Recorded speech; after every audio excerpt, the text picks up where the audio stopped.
Assalamualaikum warahmatullahi wabarakatuh.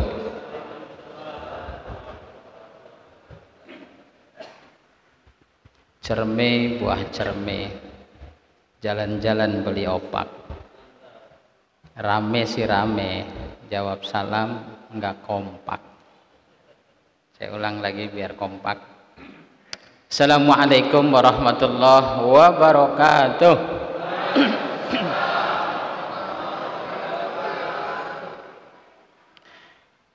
Alhamdulillahi wa kafa, salatu wassalamu ala rasulihil mustafa al-mab'usu rahmatan lil alamin.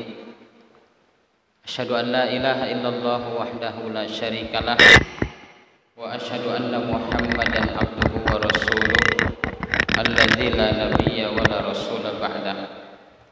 Allahumma salli wa sallim ala habibina wa maulana Muhammadin wa ala alihi wa sahbihi wa man tabi'ahum bi ihsanin ila yaumiddin wa ba'd.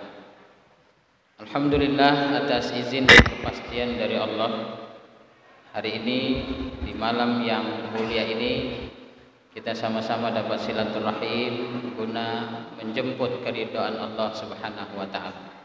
Mudah-mudahan Allah senantiasa meridhoi kita semua, Allah senantiasa merahmati kita semua, dan mudah-mudahan kita semua selalu berada di bawah bimbingan hidayah dari Allah Subhanahu wa taala. Salawat dan salam mari selalu kita sampaikan pada junjungan kita Nabi besar Muhammad sallallahu alaihi wasallam. Semoga kita semua tergolong sebagai umat beliau yang istiqomah menghidupkan sunnah-sunnah beliau dalam keseharian hidup kita. Dan mudah-mudahan kita termasuk umat beliau yang akan masuk surga bersama beliau. Amin ya rabbal alamin.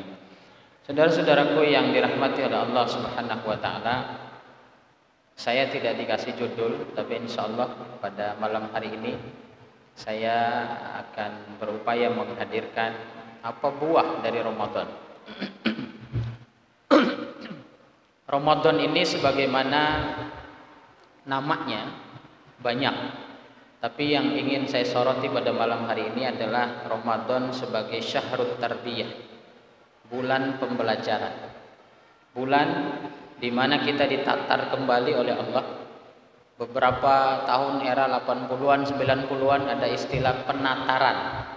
Jadi orang-orang yang ikut penataran itu harapannya adalah mereka kemudian terisi dengan ilmu-ilmu baru, terisi dengan pemahaman-pemahaman baru, terisi dengan pengalaman-pengalaman baru di dalam pengetahuannya, akhirnya kemudian diamalkan setelah dia mengikuti penataran itu. Hari ini yang sangat populer adalah Lemhanas. Jadi di Indonesia ini ada Lemhanas. Lemhanas itu bertugas untuk mengembalikan seluruh masyarakat Indonesia, wabil khusus para pemangku jabatan dan orang-orang terkemuka di bangsa ini, agar kemudian terus berada di poros kebangsaan. Jadi jangan sampai nanti ada hadir tokoh yang justru memusuhi bangsa ini. Jangan sampai hadir nanti tokoh yang justru menggerogoti bangsa ini. Jangan sampai nanti hadir pejabat yang justru memanfaatkan jabatannya hanya untuk memperkaya diri, korupsi dan lain sebagainya. Inilah fungsi Lemhanas.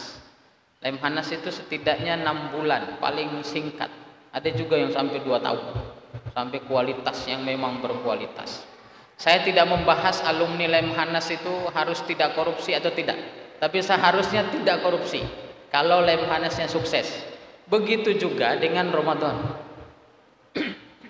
Ramadan ini punya target yang luar biasa, yaitu menghasilkan alumni-alumni yang akan mengamalkan Islam secara totalitas dalam kehidupannya dan mengagungkan Allah seagung-agungnya. Ini tergambar di dalam takbiran yang senantiasa kita hadirkan di malam Id sampai kemudian selesai Idul Fitri. Takbiran itu luar biasa. Kalau kita dalami kandungannya, Masya Allah, menangis kita sejadi-jadinya. Coba bayangkan, di setiap untaian kalimat takbiran itu hanya satu intinya, yaitu mengagungkan Allah, menuhankan Allah. Tidak ada yang agung selain Allah. Coba kita resapi sambil kita takbiran. Allahu Akbar, Allahu Akbar, Allahu Akbar. Allah yang maha besar. Hanya Allah yang maha besar. Allah yang maha besar. La ilaha illallah wallahu akbar. Tidak ada Tuhan yang berhak disembah selain Allah, dan hanya Allah yang maha besar. Allahu akbar walillahil hamd. Allah yang maha besar, hanya kepada Allah lah kembalinya segala puja dan puji. Saudara-saudaraku yang dirahmati oleh Allah Subhanahu wa taala, kalau Lemhanas menghasilkan generasi yang siap membela bangsanya, siap menghadirkan manfaat untuk bangsa dan negara, siap menghadirkan yang terbaik untuk bangsa dan negara. Kalau kemudian penataran untuk guru akan menghasilkan guru yang hebat, guru yang inovatif, guru yang komunikatif, guru yang akan menghasilkan murid-murid yang hebat dan handal sebagai pelanjut perjuangan mereka. Ramadan akan menghasilkan alumni-alumni yang akan memperjuangkan Islam, mengamalkan Islam dalam keseharian hidup mereka, sehingga setiap lini kehidupan diatur dan diwarnai oleh Islam. Ini yang diamanahkan oleh Rasulullah, oleh Allah Subhanahu wa taala dalam Al-Qur'an. Setidaknya ada 4 ayat yang awalnya sama, ujungnya yang beda. Huwallazi arsala rasulahu bil huda. Dialah Allah yang mengutus rasulnya dengan petunjuk. Liyuzhirahu 'alad dini kulli, untuk dimenangkan di atas segala aturan yang ada di bumi ini. Jadi misi kita itu bukan main-main. Alumni Ramadan itu harus mengejawantahkan ketidakadilan. Alumni Ramadan itu harus melawan kebatilan. Alumni Ramadan itu harus menerapkan yang ma'ruf, menyerukan yang ma'ruf, sehingga kemudian Islamlah yang mewarnai seluruh lini kehidupan dimanapun kita berada. Maka saudara-saudaraku yang dirahmati oleh Allah Subhanahu wa ta'ala, alumni Ramadan itu dijanjikan atau harapan. Allah berharap, bukan Allah berjanji. Allah berharap. Kalau Allah berharap berarti kan celah harapan itu begitu besar.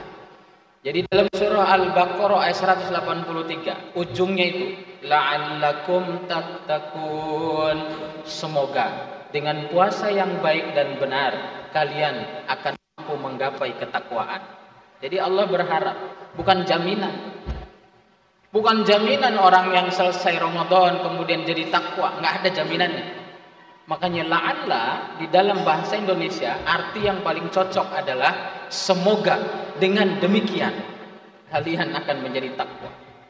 Makanya Rasulullah SAW pernah menyampaikan juga kepada kita, kam min shaim laisa lahu min siyamihi illal ju' wal atas. Berapa banyak manusia yang rajin berpuasa tapi tidak mendapatkan apa-apa dari puasanya kecuali hanya lapar dan haus saja. Allah. Semua mendapatkan lapar, semua merasakan haus, tapi tidak bisa kemudian akhirnya mengagungkan Allah Subhanahu wa ta'ala. Padahal Allah sudah berjanji kepada kita semua dengan mengagungkan Allah atau berupaya menghadirkan ketakwaan, hidup kita pasti bahagia. Saya penulis buku Mustahil Tidak Bahagia. Maka jalan tercepat menuju bahagia adalah berserius di dalam bulan Ramadan. Ciri orang bahagia itu pertama, menjadi manusia yang paling mulia dan dimuliakan oleh Allah Subhanahu wa taala. Ayatnya sama-sama kita hafal. Surah Al-Hujurat, surah 49 ayat yang ke-13. Ya ayyuhan nas, wahai sekalian manusia, inna khalaqnakum, sesungguhnya kami telah menciptakan kalian min dzakari wa unsa, dari satu ayah dan satu ibu yang sama, Nabi Adam dan ibunda Hawa. وَجَعَلْنَاكُمْ شُعُوبًا وَقَبَائِلَ لِتَعَارَفُوا, dan kami jadikan kalian bersuku-suku dan berbangsa-bangsa, lita'arufu, untuk saling mengenal, untuk saling menguatkan, untuk saling mendukung, untuk saling menutup aib, untuk saling gotong royong, untuk saling melengkapi seluruh kekurangan, karena kita adalah makhluk sosial. Inna akramakum, tapi yang mulia di antara kalian bukan karena jabatan kalian, bukan karena gantengnya kalian, bukan karena banyaknya anak kalian, bukan karena kedudukan kalian, bukan karena harta kalian, tapi karena ketakwaan kalian, kata Allah Subhanahu wa taala. Orang yang berserius di dalam berpuasa, harapan Allah mendapatkan ketakwaan. Dengan takwa dia akan meraih menjadi manusia yang mulia dan dimuliakan oleh Allah Subhanahu wa taala. Ini yang pertama. Kemudian yang kedua, Allah akan hadirkan furqan, pembeda untuk orang-orang bertakwa. Di dalam surah Al-Anfal ayat 139 Allah Subhanahu wa taala berfirman, siapa saja yang mampu menghadirkan ketakwaan, yaj'alhu furqanan, Allah akan hadirkan pembeda. Dia kemudian nanti akan tahu mana benar, mana salah, mana layak, mana tidak, mana yang harus, mana yang tidak, mana yang dilarang, mana yang tidak, dan seterusnya. Karena kita ini atas bimbingan Allah Subhanahu wa taala. Nggak ada yang kebetulan, nggak ada yang kemudian sukses hebatnya kita, itu nggak ada. Tapi semua atas bimbingan Allah Subhanahu wa taala. Inilah kemudian Rasulullah SAW sering kali berdoa, ya muqallibal qulub, tsabbit qalbi ala dinik. Wahai Allah yang membolak-balikkan hati, tetapkan hati ini di atas agamamu. Allahu akbar. Kemudian apalagi orang bertakwa itu orang bahagia. Kenapa? Karena Allah kasih jalan keluar bagi setiap urusan kehidupannya. Setiap kita ini kan hidup penuh dengan masalah. Lepas dari cantengan kaki, pilek. Ya kan? Lepas dari pilek, ada tetangga rese. Lepas dari tetangga rese, dizolimi orang lain. Lepas dari itu, sakit hati. Itulah hidup. Makanya definisi hidup yang benar adalah rangkaian masalah yang harus kita lalui untuk menggapai keridhaan Allah Subhanahu wa taala. Ini digambarkan oleh Allah secara garis besar di dalam surah 57, surah Al-Mulk ayat yang ke-2. Allah Subhanahu wa taala berfirman, "Alladzi khalaqal mauta wal hayata liyabluwakum ayyukum ahsanu amala." Dialah Allah yang menciptakan kematian dan kehidupan. Apa tujuan kematian dan kehidupan? Liyabluwakum ayyukum ahsanu amala, untuk menguji siapa di antara kalian yang paling bagus amalnya. Jadi proses, hidup kita ini proses. Tapi orang bertakwa yang berserius-serius di dalam bulan Ramadan, mudah-mudahan kita semua mendapatkan ketakwaan. Dan orang bertakwa itulah yang Allah janjikan, Allah akan hadirkan solusi bagi seluruh problematika kehidupannya. Allah langsung yang hadirkan solusi. Ayatnya dalam surah At-Tolak, surah 65 ayat yang kedua. Sama-sama kita hafal itu. Wa may yattaqillaha yaj'al lahu makhraja. Barang siapa yang mampu menghadirkan ketakwaan dalam kehidupannya, Allah akan hadirkan jalan keluar bagi kehidupannya. Allah. Ini yang janji Allah, bos, bukan wali kota. Apalagi wali kota yang kena OTT. bukan presiden, bukan raja-raja, bukan orang-orang kaya, bukan oligarki, bukan cacing atau naga, tapi yang janji adalah Allah Subhanahu wa ta'ala. Siapa saja yang mampu hadirkan ketakwaan, Allah yang akan kasih jalan keluar bagi kehidupannya, baik tatanan individu maupun tatanan sosial. Barakatim minas samai wal ardh. Jika saja penduduk negeri itu dimanapun, negeri manapun, daerah manapun, mampu hadirkan keimanan, ketakwaan hanya kepada Allah dengan cara mengagungkan Allah, apa janji Allah? Allah akan hadirkan keberkahan dari langit dan Allah akan hadirkan keberkahan dari bumi. Walakin kadzabu akhadnahum bima kanu yaksibun. Akan tetapi mereka mendustakan janji-janji Allah. Mereka tidak yakin dengan janji-janji Allah. Makanya Allah hukum sesuai dengan apa yang telah mereka perbuat. Terus berarti Allah, berapa banyak negeri yang tidak punya pohon di negara, tapi Allah hadirkan minyak yang berlimpah disebabkan oleh ketaatan penduduk. Betapa banyak negeri yang hanya bergantung dengan sungai ini. Kalau sungai ini air yang mengalir tapi Allah hadirkan potensi lain, potensi gas bumi, potensi apa saja yang Allah hadirkan sehingga negara itu survive dalam kehidupan berbangsa dan bernegara. Makanya ada sahabat saya dari Jazirah Arab mengatakan, Indonesia ini semua pohon dari nanam tongkat tumbuh pohon. Kalau di negara kami nanam pohon tumbuh tongkat. Air berlimpah, sawah mabak, buah-buahan setiap musim ada dan berbagai macam hal. Tapi kenapa Indonesia menjadi negara yang susah, negara yang mahal, negara yang begitu terpuruk ekonomi? Menurut beliau, jawaban yang paling konkret adalah bisa jadi negaramu belum diberkati oleh Allah Subhanahu wa ta'ala. Allahu Akbar. Sudah sekarang yang dirahmati oleh Allah. Allah kasih jalan keluar. Kalau saya presiden hari ini, saya akan perintahkan seluruh masyarakat Indonesia agar berserius menjalankan Ramadan, agar semuanya memiliki takwa, yakin setelah Ramadan Allah akan hadirkan keberkahan dari langit dan Allah akan hadirkan keberkahan dari bumi. Memang perkara ini yakin atau tidak? Lebih percaya janji presiden Cina daripada janji Allah Subhanahu wa ta'ala. Terus sekarang yang dirahmati oleh Allah Subhanahu wa ta'ala. Apalagi janji Allah? Allah akan hadirkan rezeki dari arah yang tidak mereka duga-duga. Allah mudahkan rezeki. Makanya ada orang ulama Arab mengatakan, kaifa akhafu an akuna faqran wa ana abdul ghanim. Bagaimana aku takut menjadi miskin papa sementara aku ini adalah hamba Allah yang maha kaya. Dihadirkan berdekatan kepada Allah. Hari ini di dunia motivator itu ada istilah kuantum. Kuantum itu dimensi lain daripada kehidupan kita. Ada dimensi materi yang kita lihat asik berdebat yang mudah-mudah juga. Kalau saya tanya tadi ini berdebat bukan? Masya Allah. Waktu-waktu ini dimensi materi, dimensi yang bisa kita dapat, bisa kita lihat, bisa kita foto, bisa kita saksikan. Tapi ada dimensi lain yang harus kita imani, yaitu dimensi kuantum.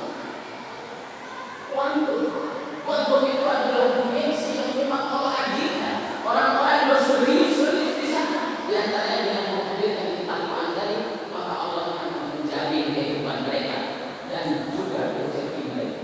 Tidak bercepat. Saudara, sepupu dari takwa adalah tawakal. Jadi orang yang bertakwa pasti tawakal. Orang yang tawakal itulah ciri ketakwaan. Orang yang tawakal ini Allah jamin seluruh kebutuhan hidupnya. Ini lanjutan dari ayat 3 surah An-Naml tadi. Wa may yatawakkal 'ala Allah fa huwa hasbuh. Barang siapa yang mau dihadirkan ketawakalan kepada Allah, pasrah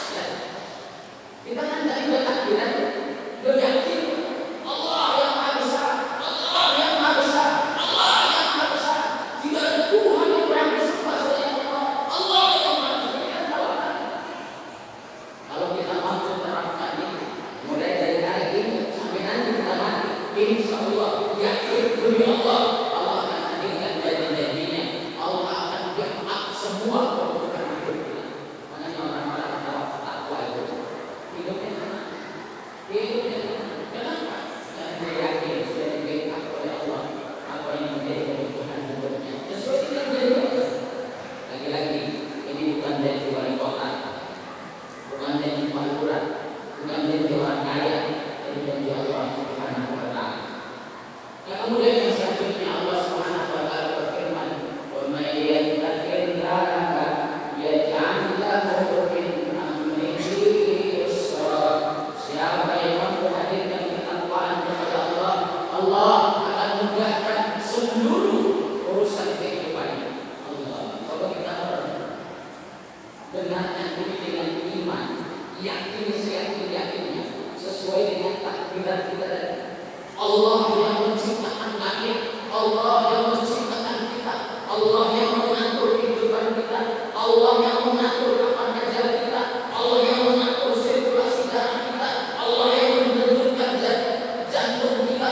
Itulah yang berjanji bahwa siapa saja yang mau menghadirkan ketakwaan, aku akan mudahkan seluruh urusan kehidupannya.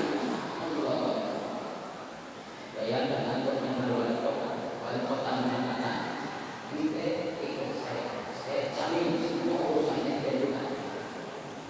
Itu luar biasa, nyaman hidup kita. Itu baru bahas wali kota. Ini yang mengatakan ini Allah yang mengatur udara, Allah yang mengatur bumi, Allah yang mengatur angkasa. Allah mengatakan barang siapa yang mau menghadirkan ketakwaan, aku akan mudahkan seluruh urusannya. Memang orang-orang yang kita kurang yakin, kalau kita yakin Allah akan. Itu sebabnya Rasulullah SAW 13 tahun berangkat itu membina iman, bukan fikih, tapi iman. Ketika iman sudah settle, dihadirkanlah ibadah-ibadah makhluk, dihadirkanlah ibadah-ibadah muamalah, dihadirkanlah hal-hal yang membumbui iman ini. Kemudian para sahabat tidak ada satupun yang tidak jadi pemimpin hebat dalam kehidupan mereka. Masya Allah. Nah kemudian yang selanjutnya ini untuk membatasi di ayat yang kelimanya Allah berfirman dua ayat Allah akan mengampuni dosa kita dan Allah akan lipat gandakan dan menerima amal ibadah kita. Wa may yattaqillaha yukaffir anhu sayyi'atihi wa yu'ti lahu ajran. Barang siapa yang menghadirkan ketakwaan, Allah akan ampuni dosa-dosa. Hidup kita ini kan penuh dosa-dosa. Hidup kita ini penuh dosa. Kanan kiri depan belakang dosa. Walaupun yang dilihat itu nenek-nenek, kalau ini mati dosa. Nah itu dosa. Dosa terus dengan harapan kita bersih-bersih bulan Ramadan, dosa-dosa kita diampuni oleh Allah Subhanahu wa ta'ala. Dan Allah lipat gandakan amal saleh buat kita semua. Saudara-saudara yang dirahmati oleh Allah Subhanahu wa ta'ala. Sebagai penutup, saya ingin hadirkan satu ayat yang juga menjadi peringatan buat kita. Al-Quran itu semuanya hanya ada dua. Keseluruhan Al-Quran itu hanya dari terbagi menjadi dua. Yang pertama kabar baik. Tadi kabar gembira ayat ini. Yang kedua peringatan Allah. Saya hanya mengutip surah Toha, surah nomor 20 ayat 124. Barang siapa yang tidak mau mengamalkan aturan Allah, tidak mau takwa, tidak mau dekat dengan Allah, tidak mau mengatur hidupnya dengan aturan Allah, apa ancaman dari Allah? Allah akan hadapkan dia dengan kehidupan yang sempit. Wa man a'rada 'an dzikri fa inna lahu ma'ishatan dhanka wa nahsyuruhu yawmal qiyamati a'ma. Siapa saja yang tidak mau serius mengamalkan aturan kami, tidak mau berupaya dekat dengan kami, tidak mau mengamalkan aturan agama Allah, Allah akan hadapkan mereka dengan kehidupan yang sempit. Sebaliknya, orang